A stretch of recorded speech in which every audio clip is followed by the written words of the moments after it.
So that is another way you can go. But now in Jira, you assign additional assignee instead of creating a separate story for the particular another team member. So how effective are your ceremonies? That leads us to ceremonies, something that is very important in the Agile environment. And we don't just want to do ceremonies for the sake of ceremonies. Make them very relevant and effective. So this question here, how big are your teams? I think there's a typo there. There's another arrow there. How big are your teams? Do you do sprint reviews? Do you have a core hour? How often do you groom? All these questions they look so simplistic and redundant. But if you start looking at them now between the lines, you're going to see that the size of your team is going to determine how you lead that team. I just talked about a team that I led that was 28 members, one Scrum team. So I brought up to the team and we discussed as a team. And because I realized that if we were going to do just a spring review at the end of the spring, it would take forever, 28 members in the team. And then it may not be effective as well. So as a team, we agree and have it included in a working agreement that once its story is completed, it's demoed, even during the daily stand-up. It's demoed.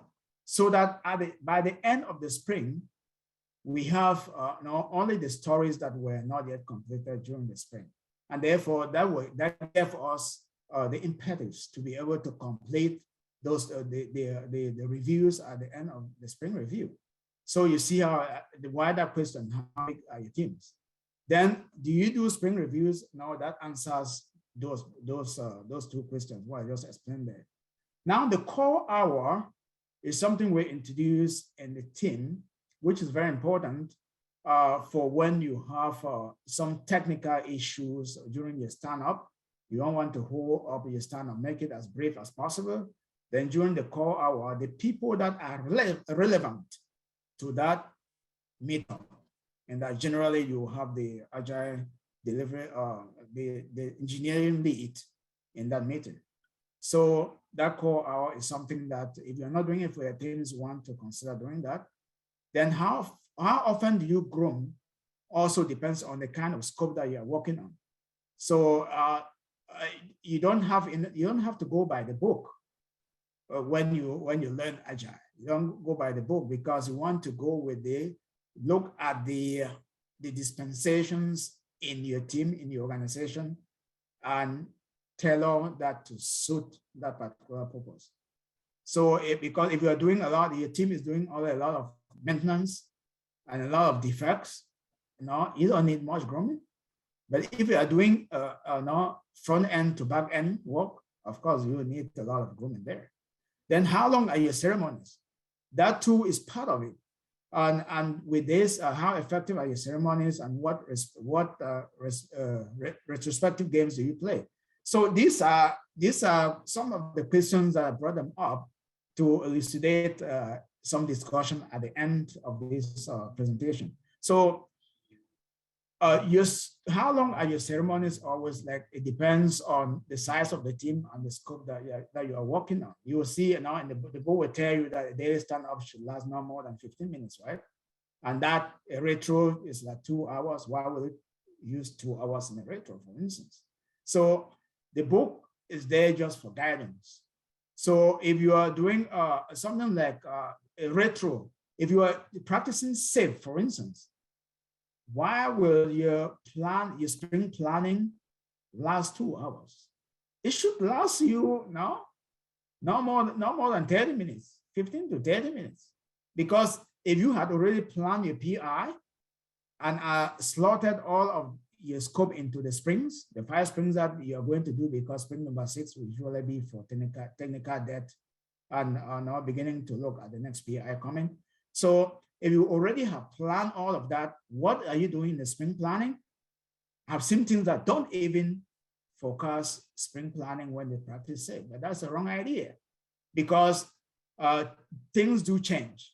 During you have to still have sprint planning, because, or your iteration planning, because you want to look whether your capacity is still the same. Are some people taken off? Has it changed? Is there any scope that has changed, especially if you're having vulnerabilities that you want to integrate in that sprint before you start it and move out some of the scope? Those are the things that you want to look at. And then automation, how much automation is happening in your organization? This is very important. I put it here as a note because the more automation you can have, it has so many advantages.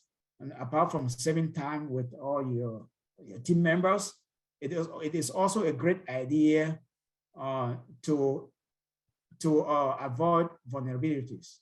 Because when you are doing a lot of manual and your system is hacked into, during that time that you are doing manual, even when you are patching, imagine it is so open to, it's very vulnerable to attack. So if you can automate as many of those as possible, that is going to help you in that direction. Now, this is another one that I probably expect some questions again at the end of the presentation. The Agile release train or team by team PI planning. So SAFe tells us about now the art planning together. That is what SAFe recommends, right? I have practiced that in some organizations where we do that. Then I practice in an organization that we don't do it that way. And then I know the differences and see the advantages. So how big is your art? That is a determinant point. How long does your PI planning last? SAFe will recommend those 3 days, right? We're not starting with the vision and mission by the upper management, and then alignment and all of that. Then the general session, then breakout sessions, and then you come back now on progress and all of that. So that is very time consuming, and they are not as effective as doing team by team PI planning and then doing a read out of the PI objectives to the stakeholders. I see the latter one to be a lot more effective, because as a team, you can, as a team, you are able to work faster on your scope. And then once you have done all of that, all you need to do is go and do a read out of the PI objectives after you have done the FIS of 5. And then you read them out to the stakeholders. Then the business value vote that we usually do at the PI planning, that can be done at the program level when they see after they have gotten down from capabilities to either initiatives or epics, then they can do that. It does not have to be in a general session of the PI planning. So then how about a hybrid approach? So if you can have a general, this is what I haven't practiced, but I've been looking at it, analyzing it, and this is what I thought it could be a good idea, having a hybrid approach where one general session that will cover the vision, the mission, and alignment. And then the teams go their separate ways and do their planning and simply come back and read the PI objectives. Then like I said, I already discussed the business value can be done at the capability and intake levels. How do you conduct a FIS of 5 or confidence vote in your PI planning? This is a SAFe kind of methodology, but I do apply it even in Scrum in other ones, because the whole idea of FIS of 5 is having that confidence among teams members that they will be able to deliver on the scope that has been slotted into the PI or slotted into the sprint. So I think that is important. So the essence of adapting Agile to meet the organization's objectives and deliver on them effectively, that is what should be on your mind when you are choosing how to apply your methodology.